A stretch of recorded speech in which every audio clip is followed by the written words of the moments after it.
సూర్య, నిన్న ఒక ప్రశ్న అడగలరా? చెప్తావా? చెప్తాను రా, ఆ గార్డెన్లోకి వెళ్ళి మాట్లాడుకున్నాం.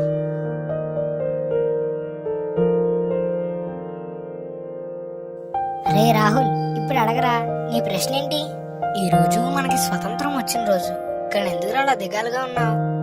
అలా ఏం లేదురా, మనకి ఈ దేశంలో స్వతంత్రం వచ్చి 79 సంవత్సరాలు అవుతుంది. కానీ నేను దాని గురించి మాట్లాడలేదు.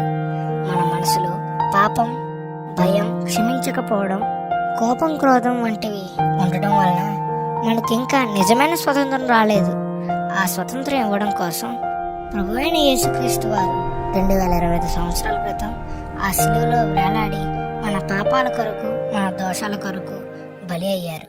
అలా బలి అయ్యి 3వ దినమున లేచి నిత్య జీవాన్ని, నిజమైన స్వతంత్రాన్ని అనుగ్రహించారు. అలాగే మన పాప విమోచనకై తన రక్తపు చివరి బొట్టు వరకు విడిచారు. అంతేకాక మన దోషాల నుండి, మన పాపాల నుండి మనకు నిజమైన స్వతంత్రం అనుగ్రహించారు. యేసయ్య ఇచ్చిన ఈ గొప్ప స్వతంత్రం మనం కలిగి జీవించాలి.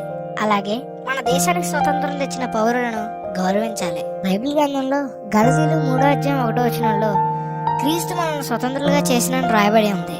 అవునరా సూర్య, దేవుడు మనకు ఎప్పుడో స్వతంత్రమును ఇచ్చిన మనుషులు ఇలా పాపాలు, దోషాలు, శాపాల చేత బందీలుగా మారిపోతున్నారు. నువ్వు చెప్పింది చాలా కరెక్ట్ రా, నేను ఇప్పుడే రియలైజ్ అయ్యా. ఏదేమైనా సరే, హ్యాపీ ఇండిపెండెన్స్ డే రా.